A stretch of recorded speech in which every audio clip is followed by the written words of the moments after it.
E aí vamos lá pro tal do Renfan, porque a maior parte dos comentários que eu recebi falando assim, na verdade isso é tal coisa, foi a tal estrela de Renfan, né? Inclusive eu separei dois comentários aqui. Um comentário porque eu falo no vídeo que isso não está o símbolo, né, a estrela de Davi não está na Bíblia, não está. E aí algumas pessoas pensam, ah, não, mas pode ser que esteja. E aí falaram de uma passagem no livro de Amós e uma passagem no livro de Atos, que a gente vai ver essas passagens agora mesmo, são bem interessantes, inclusive. E aí uma pessoa comentou assim, titio, porventura não está escrito na Bíblia a estrela do Deus Renfã? Puxa, acho que você deveria ter lido a Bíblia antes. Então a gente vai falar sobre isso daqui a pouco. Por esse comentário, eu não faria uma live ou um vídeo comentando isso aqui, mas teve uma pessoa mais polida que comentou aqui, ó, viu o vídeo esperando que ele ao menos citasse Amós e ou Atos, ainda que apresentando contraponto, mas nada, talvez valha outro vídeo. Perfeito. Por que que eu não falei sobre a estrela de Renfã no vídeo sobre o hexagrama, sobre a bandeira de Israel? Sendo totalmente sincero com vocês, porque eu nunca tinha visto essa relação ser feita na minha vida. Porque a pesquisa que eu fiz sobre esse assunto foi em documentação, em textos acadêmicos, artigos, livros, que não fizeram essa relação. Mas eu descobri depois que eu postei o vídeo, se eu soubesse antes, eu teria comentado no vídeo. Mas depois eu descobri que essa teoria circula amplamente na internet, principalmente, né? Fazendo essa relação entre essas passagens com a estrela de Renfã com a estrela de Israel. Eu vi até umas imagens que comparam, pegam, enfim. Mas eu não sabia que existia isso. Por isso que eu não comentei, eu não estava omitindo nada. Eu simplesmente não sabia mesmo, nunca tinha ouvido falar dessa relação entre estrela de Renfã e estrela de Davi. E aí eu fui pesquisar, então. Bom, nunca tinha ouvido falar isso. No, de início me pareceu um negócio meio suspeito, estrela de Renfã e tal, mas vou fazer uma pesquisa aqui porque acabei de fazer o vídeo, tanta gente comentando isso, vamos ver o que é essa tal estrela de Rinfã. E aí fui lá fazer a pesquisa, né? E aí, aqui, já até separei aqui, quais são essas passagens? Aqui está na Bíblia de Jerusalém, tá? Depois eu vou pegar o texto em hebraico e grego também para fazer uma comparação.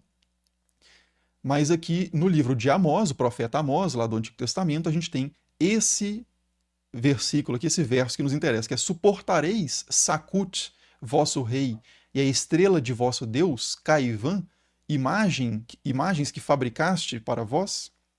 Então, esse é o trecho, né? Tem a citação em Amós que fala de uma estrela. Opa! Se fala de estrela, desculpa, eu ia ser irônico e não é legal. Vou. É porque foram tantos comentários tão desagradáveis que eu acabei ficando um pouco assim, desgostoso, né? Mas eu não quero destilar essa desgostosidade aqui, porque não é bom para ninguém. Voltando então à postura mais adequada. Suportarei Sakut, vosso rei, e a estrela do vosso Deus Caivan. É suficiente mencionar estrela, logo é a estrela de 6 pontas? Não é. Poderia ser uma estrela de 5 pontas? Poderia ser uma estrela de 1000 pontas? Poderia ser uma estrela de 3 pontas? Poderia ser uma estrela 100 pontas? Quem sabe só um círculo representando uma estrela? Então, assim, o fato de fazer uma menção a uma estrela ainda não resolveu a questão, né? Não tem nada aqui de um símbolo judaico, não tem nada aqui de um símbolo relacionado a Davi, não tem nada de um símbolo relacionado a Salomão. É uma estrela de vosso Deus Caivã, tá? Qual que é o contexto disso aqui? É o profeta Amós está fazendo uma condenação, antes aqui ele faz uma condenação das festas judaicas, falando que aquilo ali, ou proto-judaicas, a gente está ainda aqui no período do antigo Israel, ele fala, faça de mim, que é Deus falando, né, Yahvé falando, eu odeio, eu desprezo as vossas festas, eu não gosto das vossas reuniões, por que me ofereceis holocausto, etc., não me agradam as vossas oferendas, eu não olho para o sacrifício de vossos animais cevados, afaste de mim o ruído dos seus cantos, parará pororô. Aí ele fala assim, ó, não é isso que eu quero. Não são esses sacrifícios, essas coisas, para mim, sem que sem o básico não interessa. O que é o básico? Que o direito corra como a água e a justiça como um rio caudaloso. Eu acho linda, inclusive, essa passagem. É uma das passagens que eu acho mais bonita no livro dos profetas, junto com Miqueias, quando fala também de é, fazer a justiça. Como é que é? Amar a justiça. Não, fazer a justiça, amar a misericórdia e andar humildemente com o teu Deus, né? Esse minimalismo espiritual, ético, assim, eu acho muito interessante, dentro da tradição profética. E aqui a gente tem outro exemplo, né? O que que Deus, o que que Yahvé quer aqui, de acordo com Amós? Que o direito, ou seja, a justiça, o certo, a coisa certa, corra como a água e a justiça como o rio caudaloso. Sem isso, não adianta vocês ficarem cortando o pescoço de bezerros, ou de carneiros, né, ou que seja, de pombos. Não interessa vocês ficarem cantando lá no templo, lendo a letra lá e fazendo uma melodia com instrumentos musicais, se vocês estão fazendo só injustiça, não estão cuidando do povo e por aí vai. Então é uma condenação profética aqui feita por Amós. E aí ele diz: aí, bom, como vocês estão fazendo isso, já que vocês estão fazendo coisas que me desagradam, que rompem com a nossa aliança, então eu vou levar vocês, vocês vão ser punidos. E a punição que está à vista aqui é o exílio.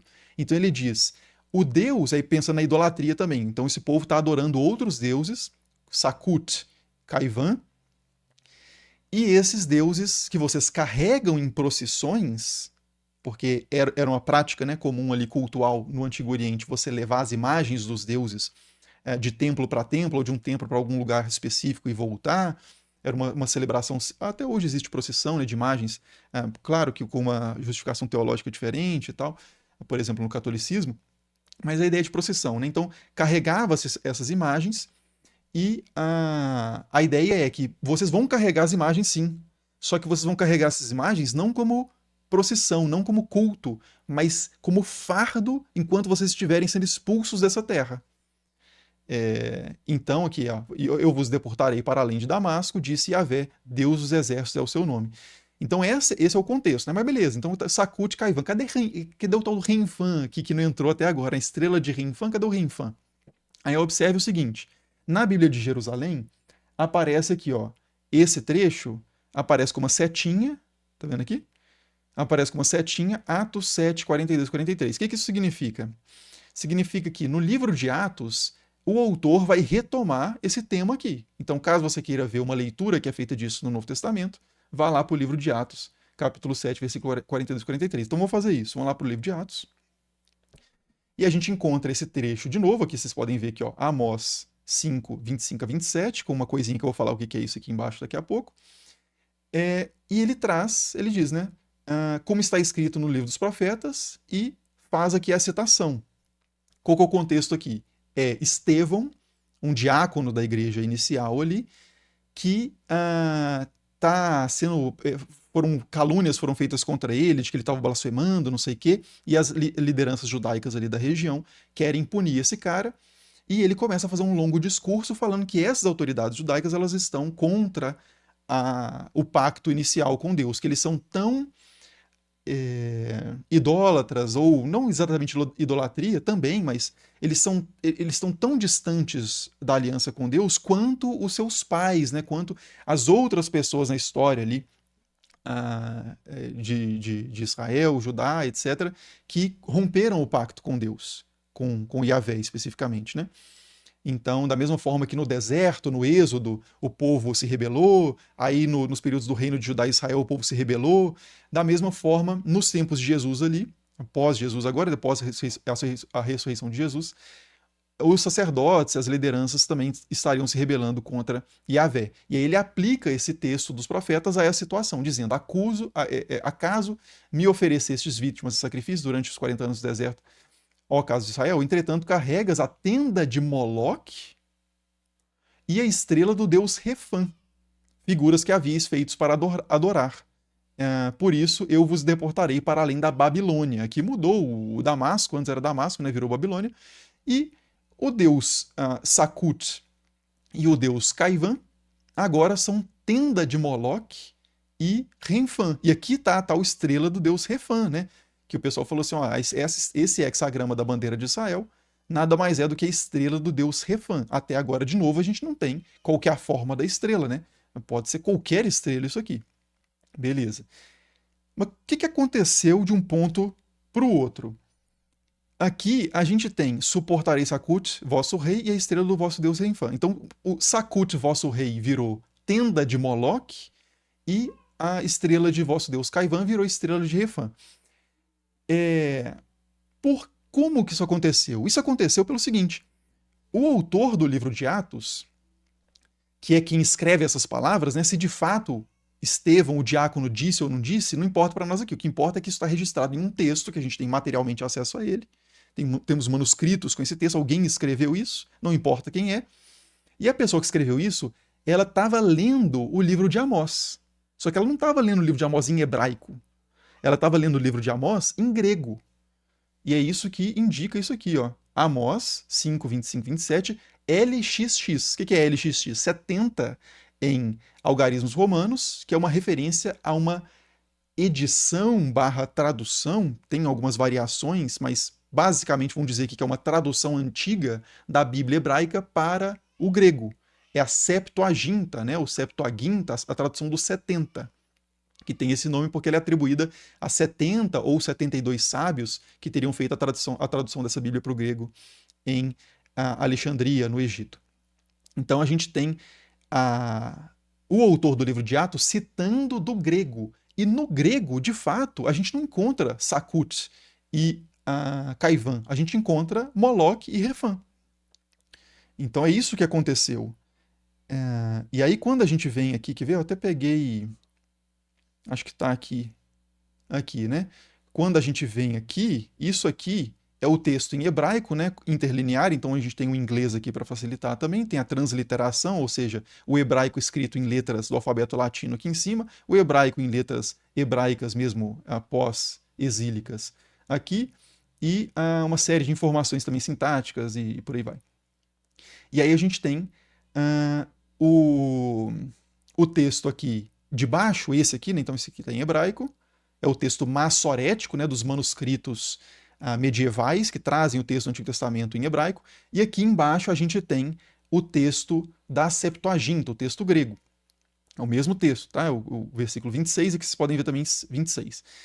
E aí, quando você compara o texto de Atos com o texto da Septuaginta, é exatamente o texto aqui, ó, né? Kai ana labete eten eskenen to Moloch. A mesma coisa aqui, né? Você vê o texto em grego aqui, a mesma coisa. E a gente tem o tal do Refã aqui, né? Haifã aqui, e temos ele aqui também. Se a gente volta lá para o hebraico, a gente não tem esse camarada, esse tal de Refã. A gente tem o Kium. Aqui eles traduziram como Kium, esse aqui é o Kaivan. Porque o hebraico, aqui nesse hebraico aqui, vocês veem que tem uns pontinhos. Não sei, tá pequeno talvez. Mas deixa eu ampliar bem aqui, vocês têm essas letras aqui, vocês têm uns pontinhos, né? Esses pontinhos são sinais introduzidos pelos escribas massoretas que são do período medieval. Na antiguidade, no início da escrita desse hebraico aqui, a gente não tinha esses pontinhos. E ele só registra as consoantes, seriam abjads, né? Não é um alfabeto propriamente. Então ele só tem o registro escrito das consoantes. Você lê as consoantes, você completa, você aprendeu a língua, você completa na cabeça pelo contexto o que é a palavra. Às vezes tem algumas consoantes que servem como indicação de vocalização também, mas isso não interessa. E aí, quando você só tem as consoantes, você pode vocalizar de forma diferente. Você pode introduzir diferentes vogais ali e gerar, quem sabe, uma outra palavra, porque duas palavras completamente diferentes podem ter exatamente as mesmas consoantes, só aquelas consoantes. Então, só pelo contexto você vai saber. E quando você perde o contexto, passa-se muito tempo, você está lendo aquele texto só com as consoantes, em um contexto muito diferente, que já não tem mais, por exemplo, a adoração de um deus chamado Kaivan, você pode ler aquela palavra e entender outra coisa. E isso acontece muito na história da tradução, inclusive da tradução da Bíblia. Então isso aconteceu no caso da tradução desse texto, do texto hebraico para o texto grego.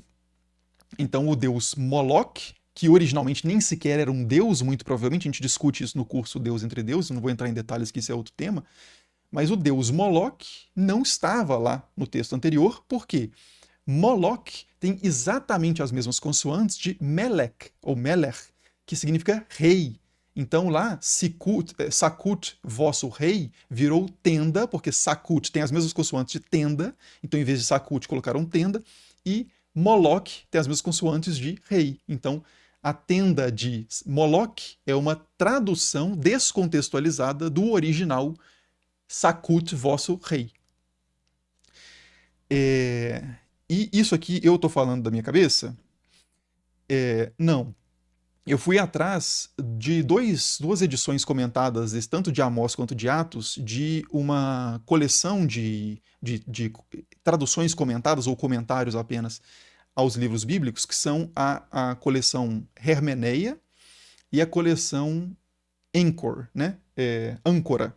Eu tenho até uma fisicamente aqui do. Eu tenho até fisicamente aqui uma do Apocalipse, né? Revelation, da Anchor Bible. E aí, isso aqui tem o texto do Apocalipse e verso a verso o autor comentando e um prefácio contextualizando, etc. Então é maravilhoso isso aqui, essas edições, tanto da Anchor Bible, que é da Yale University, né, uma das principais universidades do mundo, especialmente também no ramo nessa área de Divinity School, né, de teologia levada academicamente a sério, e o Hermeneia também vai na mesma linha.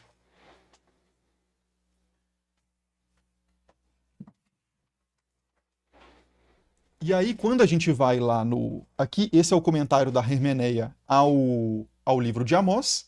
E a gente tem, né? O primeiro nome, eu destaquei aqui, o primeiro nome lá de Deus é uma transliteração em hebraico de Sagkud, uma divindade astral conhecida por outras fontes mesopotâmicas e também encontrada numa lista de deuses de Ugarit, né? Atualmente na região da Síria, né? Na costa da Síria. Ele também é identificado com o deus Ninurta, que é um deus sumério muito importante, e, de forma secundária, ele é identificado a Saturno. Ao deus Saturno, não, o que estava dizendo aqui é o planeta, que na antiguidade, tanto para os mesopotâmicos, os gregos, quem quer que seja na antiguidade, os planetas eram tipos de estrela. Então a gente poderia dizer a estrela Saturno, assim como Vênus é a estrela da manhã, a estrela da alvorada. Saturno é um astro, fundamentalmente, né? Não tem, é um astro errante, né? Um aster planetes, né? Então, uma estrela que anda por aí, porque a rota dos planetas ela vai variando ao longo do tempo, enquanto que as outras estrelas elas têm uma posição relativa fixa, né? O Cruzeiro do Sul está basicamente, pensando em termos de vida humana, né? O Cruzeiro do Sul é sempre o Cruzeiro do Sul, as estrelas ficaram nas suas mesmas posições, enquanto que Saturno, Marte, fica rodando por aí, né? Então, os planetas eram as estrelas errantes, os astros errantes. E na antiguidade, em praticamente todas as tradições do mundo, os astros são divinizados, né? Ideias de sagrado, de poder, de esplendor, de efeitos sobre a Terra, efeitos sobre as nossas vidas, efeitos sobre a natureza, é relacionado aos astros. Então, por isso a gente tem deuses astrais para tudo quanto é lado, inclusive na Mesopotâmia. Então, Ninurta secundariamente era associado a essa coisa que a gente olha no céu e vê, que é Saturno, né? Muito de vez em quando vê, se estiver muito atento, souber para onde olhar. E aí diz, né, um dos principais deuses do panteão mesopotâmico. O epíteto, né, ou seja, o título, o nome adicional ali, é, que corresponde à palavra que vai ser transformada depois em Moloch, né, é seu rei. Mostra o papel dessa divindade, né? Ele segue o nome próprio da divindade e marca a posição hierárquica desse deus no ranking, né? Dos deuses mesopotâmicos. E indica o cargo, o posto supremo dessa divindade no culto que o profeta está satirizando, Amós. Né? Beleza, então esse primeiro deus aqui é o tal de Sagkud, que é um deus mesopotâmico e ugarítico, é um deus de ampla presença, né, atestado em múltiplas fontes ali na Mesopotâmia e região, Antigo Oriente. Eu digo isso porque quando a gente for chegar lá no Refã, só antecipando a coisa, dando um spoiler, o tal do Refã a gente não encontra em lugar nenhum. Então, quando uma pessoa chegar para você e falar assim, pô, mas você não conhece, você não sabia que a estrela de Davi é, na verdade, a estrela de Renfã? Você pergunta para ela assim, quem que é Renfã? Ela vai falar, um deus. Tá, então traz qualquer texto que não seja o texto bíblico que fale sobre esse deus. Não tem. A pessoa chega falando como se fosse óbvio, né? Ah, é claro que é a estrela de Renfã, ou de Refã, né? Tá, a gente só tem um único texto que traz esse nome na história da humanidade até então, né? Quem sabe a gente não encontra outro depois. Mas até o momento só tem esse. Aí continuando, aí o outro deus, por outro lado, né, é um equivalente hebraico do acádio, né, da língua acádia, Kayamano, que é literalmente o firme, o estável, né, o impassível, que é uma das formas de se referir ao deus estelar, ao deus astral Saturno. Então, segundo aqui esse comentário da Hermeneia, tanto Sagkud quanto Kayamano, que seria que a Bíblia de Jerusalém coloca como Sakut, né? E Kaivan, esses dois nomes seriam, na verdade, uma mesma entidade. Seria um paralelismo, né? Que é uma coisa que acontece muito na Bíblia, por exemplo, fazendo um exemplo totalmente vulgar aqui, mas só para só para ficar claro, é como se eu dissesse assim, né, um arroubo assim, poético, falasse assim: eu amo a Xuxa, eu adoro a Rainha dos Baixinhos. Xuxa e Rainha dos Baixinhos é a mesma pessoa, só que ela fica duplicada, né, na expressão poética. Isso acontece muito na Bíblia, às vezes em ordem invertida ou em ordem direta, e isso é um tipo de paralelismo característico ali da poesia do Antigo Oriente, que a gente encontra também em textos como Enuma Elish, como Atrahasis, como infinitos outros textos que a gente tem acesso da Mesopotâmia e região. Também do ciclo de Baal e os textos que a gente encontra das tabuinhas de Ugarit. Então, assim, não é nada. É uma coisa que é conhecida, atestada. De novo, a importância do contexto. A gente só sabe essas coisas porque sobreviveram vestígios da existência humana por aí que nos deram acesso a esse tipo de informação. Ótimo. Então, e aí diz aqui, né? Amós está ridicularizando essas grandes procissões cultuais nas quais as estátuas de deuses eram carregadas de forma triunfante, levantadas pelos seus adoradores. Aqui, no entanto, ele tem outra procissão em mente. O profeta tem outra procissão em mente, uma procissão de deportação, não cultual, mas forçada, né? Que eles vão carregar os seus ídolos, mas para o exílio. Então, beleza. Então a gente tem esse comentário aqui da Hermeneia e faz até essa a brincadeira ali, o Amós faz uma brincadeira, dizendo, né, uma brincadeira é uma palavra fraca, né, mas assim, um jogo de palavras, dizendo ali que quando ele coloca a expressão Yahvé, né, que nas Bíblias vai estar o Senhor, né, mas no texto original está o nome próprio desse Deus, Yahvé, Deus das hostes, ou Senhor dos exércitos, Deus dos exércitos.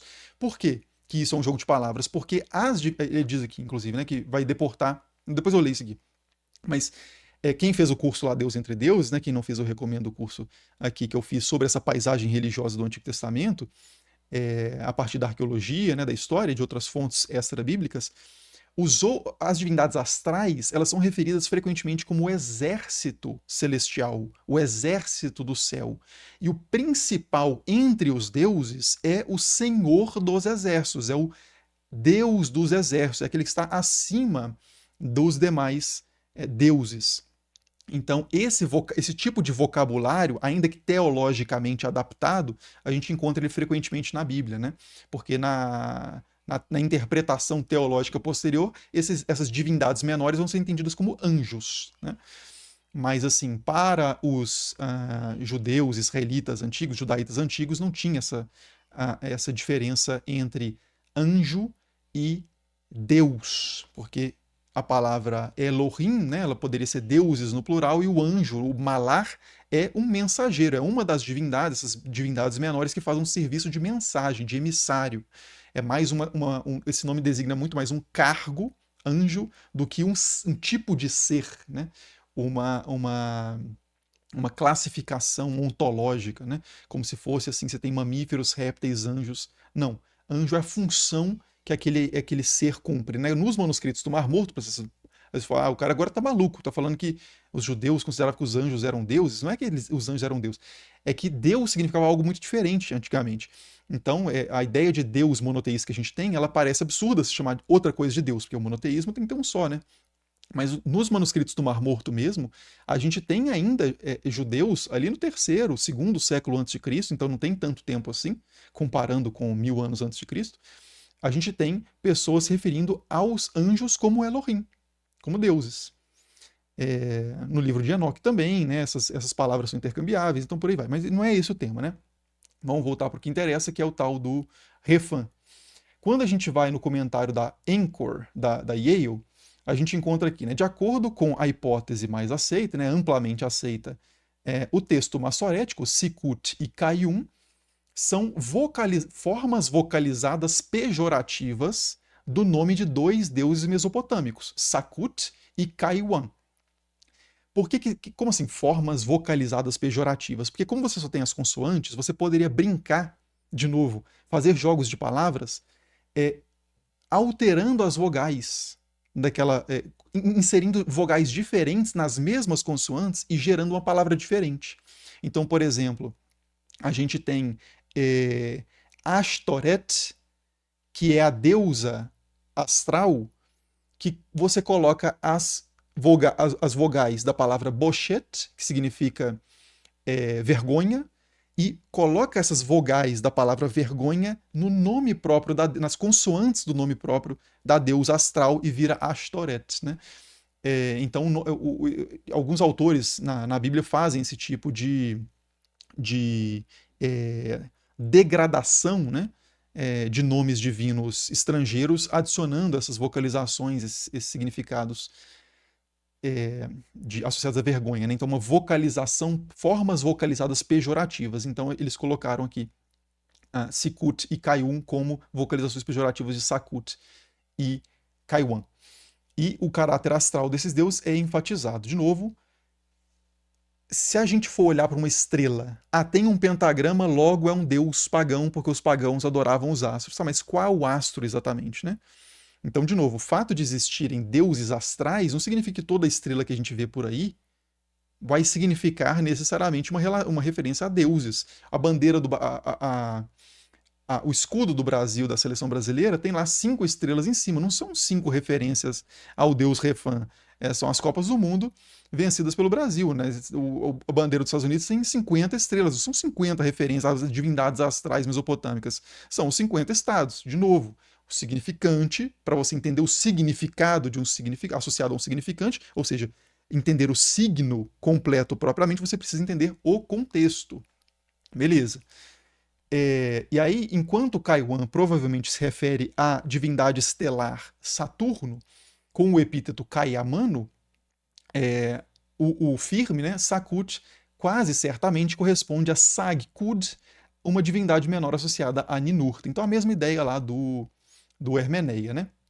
E quando a gente vai para o livro de Atos, a gente encontra também quando a gente vai no comentário da Hermeneia do livro de Atos, a gente encontra também que essa citação de Amós vem diretamente da Septuaginta, né, da 70, quase palavra por palavra, trocando apenas a palavra Damasco, que estava no original da profecia de Amós, para Babilônia, aparece no Novo Testamento, nas palavras ali de Estevão.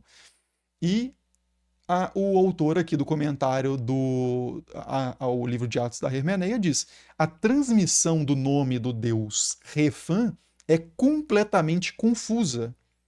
Não se sabe como que os tradutores da Septuaginta chegaram a esse nome, porque a gente não tem registro desse nome em nenhum outro lugar. Então, como é que os caras transformaram o tal do Kaiwan em Refã ou Haifan? Não se sabe, simplesmente não se sabe. A Septuaginta traz esse termo em grego, Haifan. De novo, o nome é absolutamente confuso, né?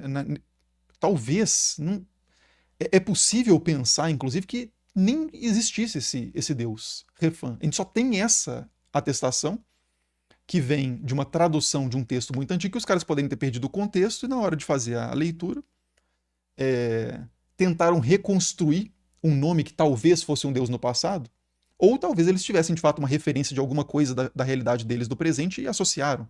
Né? Mas o fato é que não era o significado original do que o texto tinha nos tempos do profeta Amós ou do autor do livro de Amós. Ótimo. Então, básica. E aqui, né? Isso que eu já li. E aqui eu já li isso aqui? Acho que Não.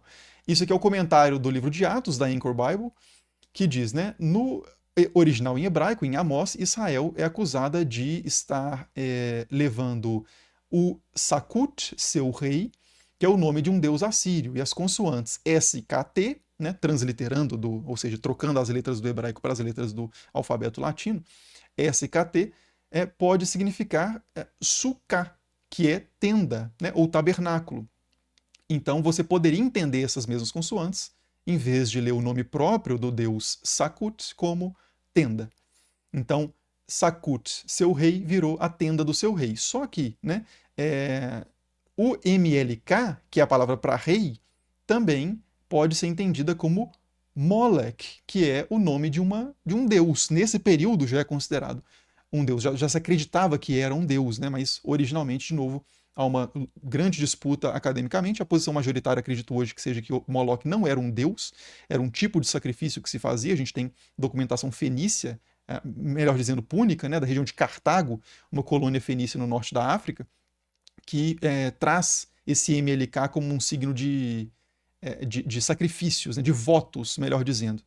A gente discute de novo isso, como eu disse lá no Deus Entre Deus, não vou entrar aqui, que é uma discussão bastante complexa. Mas o nome do Deus com quem o povo de Judá oferecia crianças, né, em sacrifício, como aparece nos textos aqui. De novo, isso aqui a interpretação da época, e muita gente interpreta assim hoje também, mas existe essa teoria, de novo, como eu disse, possivelmente majoritária, de que o sentido original da palavra Moloch não era o nome de um deus propriamente. Na 70, né, na Septuaginta, a frase virou a tenda de Moloch. Então, o que era Sakut, seu deus, né? E como Estevão cita daí, né, ele está fazendo uma acusação à idolatria, o discurso dele continua dando a mesma, tanto faz. Se é Refã, se é Sikut, se é Caivan, não interessa. O que interessa, o ponto básico da argumentação dele é os líderes religiosos que deveriam representar a aliança com Yahvé estão representando outras coisas que não são Yahvé. Então, a base, né, o efeito retórico permanece, não tem a menor relevância para eles, tem uma relevância para quem está lendo esse texto depois e tentando buscar um deus chamado Refã e uma estrela para ele, para associar algum símbolo. Continua, né? Da mesma forma, no livro no texto hebraico de Amós, Israel é acusada de estar levando Caiuã, o seu deus estelar, seu deus astral, outro deus assírio, identificado com Saturno. Mesma coisa lá do outro comentário, né? E a expressão em grego foi traduzida como a estrela do seu deus, em vez de Caiuã, o seu deus astral. De onde vem esse nome divino, não se sabe. E aí ele diz, talvez, né, é possível também que os nomes Sakut e Caiuã, em Amós, e Sakut e Caiuã no Acádio, se refiram ao mesmo deus astral, Saturno. Isso é debatível, né? O autor não leva tanto assim a ferro e fogo essa ideia, mas é uma possibilidade também que alguns outros autores consideram como o autor que fez o comentário da edição da Hermeneia. Então, resumo da ópera. Quando a gente vai lá na Bíblia, né? Então, trazendo o contraponto, então, Gerson aí, que falou de forma mais bacana e amigável. Quando a gente vai lá na Bíblia para fazer esse contraponto, né, buscando essas passagens, a gente vê que não há absolutamente nada, zero, que aponte para um hexagrama. Por que a partir disso que a gente leu, a gente deveria pensar que a estrela referida ali é a estrela que está na bandeira de Israel hoje, que é um hexagrama? De novo, pode ser uma estrela de 3 pontas, de 5, de 4, de 8, de 700, ou sem ponta nenhuma. Mas vamos fazer o seguinte então. Vamos buscar as evidências arqueológicas, históricas desse deus, Refã, e vamos ver qual que é a estrela associada a ele. Vamos fazer isso então? Não tem como. Não tem como, sabe por quê? Porque a gente não tem nenhum registro desse deus. A gente nem sabe se existiu algum culto a esse tal de Refã. Porque o texto hebraico eram outras divindades que estavam sendo associadas. Então vamos buscar as referências mesopotâmicas, a estrela. Aí isso dá para fazer. Então vamos ver aqui imagens de estrelas conforme a gente encontra no contexto de representações de deuses na Mesopotâmia. Será que a gente encontra um hexagrama? Vamos ver. Essa primeira aqui, eu não coloquei em ordem as imagens aqui. A ordem que eu baixei está na ordem alfabética aqui dos arquivos. A gente tem esse... Ah, não, peraí que eu não estou mostrando, né? Perdão.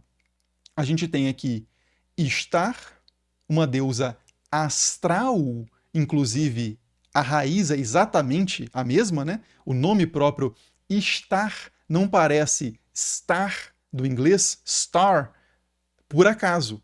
É a mesma raiz, etimologicamente, né? E a nossa palavra estrela, né? Vem pela via do latim, stella, e a palavra astro do português vem pelo aster, né? O aster no grego, que é de onde vem o nome Esther também, né?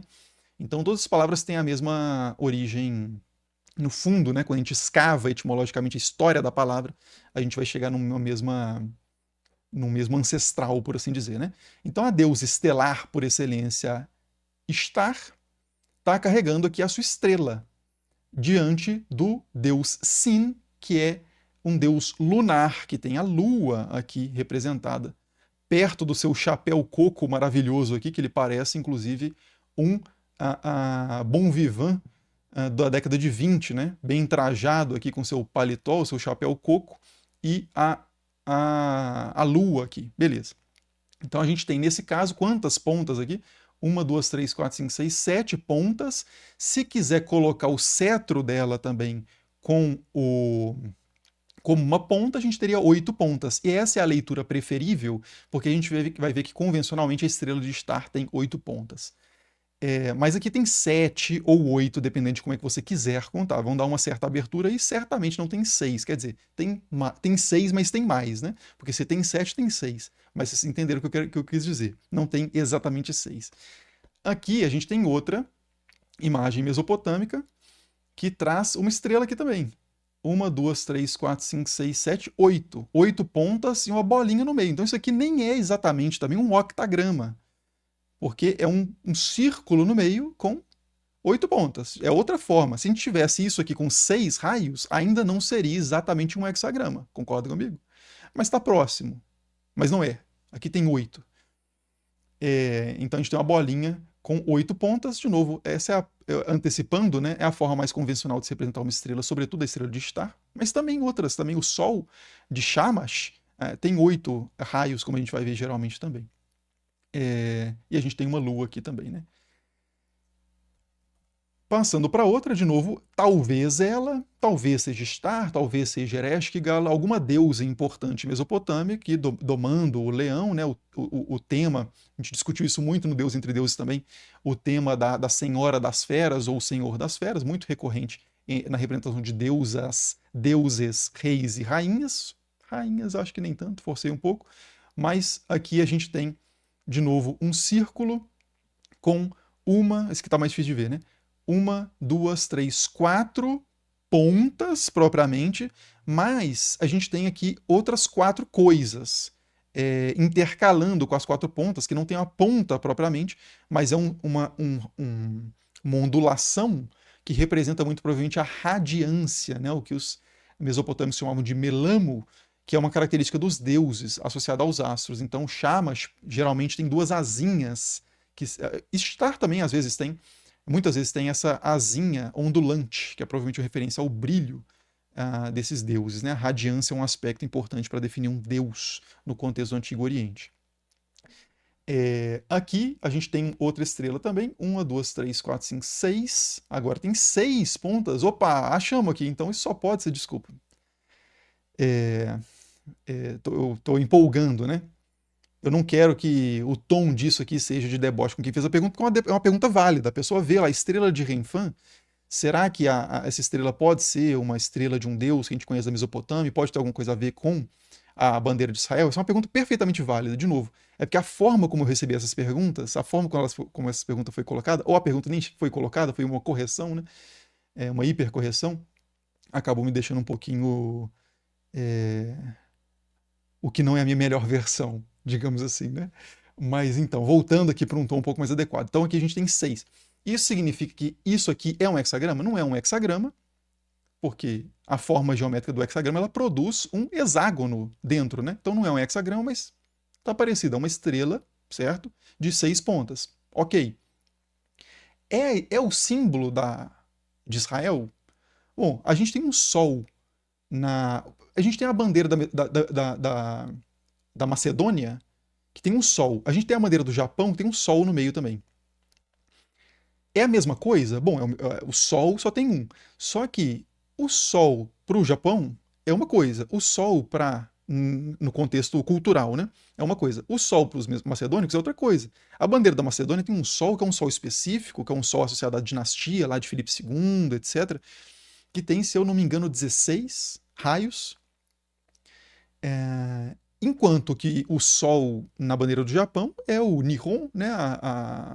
A terra do sol nascente, e o sol, na cultura japonesa, se a gente for para os deuses mais antigos japoneses, aponta para uma deusa, né? Amaterasu. Então, assim, de novo, contexto. O fato de ser uma estrela de 6 pontas não significa que haja uma equivalência com qualquer símbolo feito por israelitas ou depois israelenses de forma alguma. E aqui a gente tem 6 e tem outras 6 também. Então, se você quiser contar com uma estrela de 12 pontas, é uma possibilidade, mas de novo, isso aqui não é uma ponta a rigor, mas é um raio, não uma estrela de 6 raios, 6 pontiagudos, 6 chatos. E aqui a gente tem também o crescente, a lua, né? Aqui a gente tem lua de novo. Aqui a gente tem o disco solar alado, né, o Fravashi, como os zoroastristas vão dizer, né, um símbolo importado da Mesopotâmia pelo zoroastrismo, para representar a Ahura Mazda, né, o Deus Supremo. E aqui a gente tem uma estrela de 1, 2, 3, 4, 5, 6, 7, 8 pontas, novamente, a estrela de 8 pontas. Tem uma árvore da vida estilizada aqui e coisas desse naipe. Aqui a gente. Essa é interessante, porque aqui a gente tem um rei, né? Ou um deus, talvez, e duas pessoas aqui. Elas estão fazendo algo oficial diante do rei ou do deus que abençoa, que confirma algo aqui, que eu não sei o que é exatamente. E em cima a gente tem o testemunho dos deuses. Então a gente tem aqui a estrela de Star, característica de 8 pontas, a lua de Sim e o sol de Shamash, que também tem 8, né? 1, 2, 3, 4, 5, 6, 7, 8 raios que são onduladinhos, não é zero ponta aqui no caso, né? Então a estrela de Star tem 8 pontas, o Sol, a estrela, digamos, de Shamash, né, o Deus Sol, tem 8 raios, só que esses raios não são representados como pontas. Então a gente tem essa tríade muito frequente na iconografia, né, nas imagens feitas na Mesopotâmia e região do Antigo Oriente também, que representa os deuses principais, né? Star, Sim e Shamash aqui. Nada de 6 pontas, né? Aqui a gente tem uma estrela, talvez aqui, a gente tem um apicalo com a sua roupinha tradicional aqui de peixe, a gente tem uma árvore da vida estilizada aqui também, um fravache aqui, que tem outro nome no Mesopotâmico, eu não lembro qual que é. E aqui a gente tem talvez a gente interprete isso como estrela, tem muitas pontas aqui, nem sei quantas, vou nem contar, mas certamente mais do que 6.